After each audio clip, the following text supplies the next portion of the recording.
पाकिस्तान में और किसी काम के माहिर मौजूद हो या ना हो, फ्रॉड करने में माहिर लोग वाफिर मिकदार में पाए जाते हैं। शायद इसकी बड़ी वजह यह है कि यहाँ फ्रॉड करने वालों की सरपरस्ती सरकारी सतह पर की जाती है। दूर क्यों जाएं, मोबाइल पर होने वाले फ्रॉड्स को ही देख लें। मोबाइल पर इनाम की लालच में या दीगर तरीकों से हर रोज न जाने कितने गरीब अपनी जमा पूंजी लुटा बैठते हैं, और किसी के खिलाफ कार्रवाई की शिकायत की जाए तो इंतजामिया के कानों पर जूं तक नहीं रेंगती, उल्टा खुद ही को नुकसान उठाना पड़ता है। ऐसे में अवाम के पास फ्रॉडियों से खुद ही निमटने के सिवा और कोई चारा नहीं।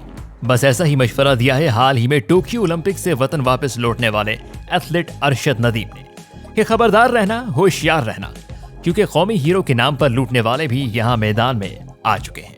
सब्सक्राइब करें धरती न्यूज यूट्यूब चैनल, पास ही मौजूद बेल आइकन को दबाएं और रहें धरती की हर खबर से बाखबर। टोक्यो ओलंपिक्स में शानदार कारकर्दगी से पाकिस्तानियों के दिल जीतने वाले एथलीट अरशद नदीम ने अपने नाम पर पैसे लेने वाले इदारों से खबरदार कर दिया।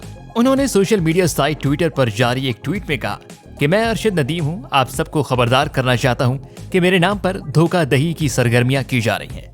अरशद नदीम ने वाज़ेह किया कि इन्होंने किसी भी इदारे या शख्स को अपने नाम पर पैसे जमा करने का इख्तियार नहीं दिया। उन्होंने मद्दाहों से अपील की कि वो ऐसे लोगों से होशियार रहें। बताते चले कि टोक्यो ओलंपिक्स में शानदार कारकर्दगी का मुजाहरा करने वाले एथलीट अरशद नदीम का आबाई शहर मियां चुन्नू पहुंचने पर शानदार इस्तकबाल किया। ढोल की थाप पर भंगड़े हुए एथलीट पर फूलों की पत्तियां निछावर की गईं। टोक्यो ओलंपिक्स के ज्यूलिन मुकाबले में पाकिस्तानी कौम का दिल जीतने वाले एथलीट अरशद नदीम का कहना है कि हुकूमत सहूलतें दे ताकि वो 2024 के पेरिस ओलंपिक्स की तैयारियां शुरू कर दें।